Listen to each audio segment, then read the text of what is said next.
Hey guys, welcome back to the channel. In this video, we're going to go over a inbounds play that is against a man-to-man defense, little quick hitter. And we used to call this fist or pickle. And the reason we call that is we had, some kids. I kind of like to give them some ownership on what we call the play. Sometimes, it makes it easy to remember. And the reason we called it pickle is because it was basically, we used to call it at one point pick the picker, okay, but it's too long of a name, and you'll see why in a second why we call it pick the picker. But they were just like, well, why don't we just call it pickle? It's easier to remember, it's shorter. I'm like, yeah, sure. And then after that, the next group that we ran this with, wanted just to call it fist because I could just hold my hand up, make a fist, and they're like, oh, I know what play we're running, okay? So basically what we're gonna have a triangle set, and everybody here is interchangeable. Everybody's group is going to be different, and so you're going to set this up as you would like to. Okay, so typically I have my 3 inbound on the ball. Sometimes we'll have our 1 inbound on the ball. It just all depends on how good of a passer that you have. And typically the person that's over the ball is going to be the person that we're looking to get the ball to. It's kind of some misdirection.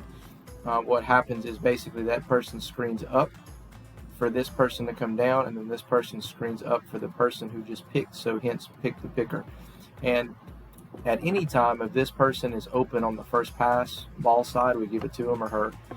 Also, if typically if that's not open, the second pick is typically open here, and just teach your men or your girls to seal when they get down here, because sometimes you'll be wide open, sometimes you won't.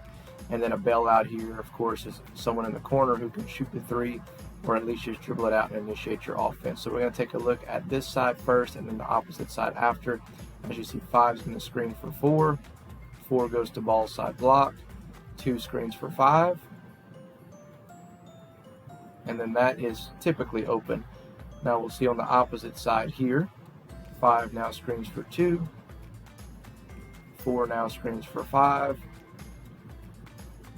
And then typically that's going to be open. It kind of seems like it's going to take a long time as you're running, but keep in mind, as soon as the ball is handed to the person, you get 5 seconds, and even if it takes 4 seconds, then we release it, we got it going. But the key thing, some points of emphasis to keep in mind, is you want to tell your people, these guys have to sprint to their position to set up for the inbounds. This person here, the clock doesn't start on that 5-second timer until they put the ball in their hands, okay? So they want to make sure that everyone's set up. And then also, if you're getting screened for, you're going to teach your players, don't leave until the screen happens, because if I start running towards the block, they know where I'm going, right? They know a screen's coming, they know I'm moving. If anything, you want to back up like you're going to release backwards, and then when the pick comes, you're going to lead your guy into the screen, okay? So that's a key point of emphasis, teaching tool, is make sure that they wait on the screens, they don't go too early, because if you do, it's going to mess the play up. And you want to teach your inbounder that you have 3 options here. You got option 1 is ball side block, option 2 is opposite side, option 3 is here, and you don't want to force anything. Okay, that's the main thing. Overall, the primary objective is just to get the ball inbounded, and this is just kind of like an extra perk if we get a wide open layup. Okay, all right guys, all I got for you in this one. Let me know in the comments below. Other than that, we'll catch you in the next one.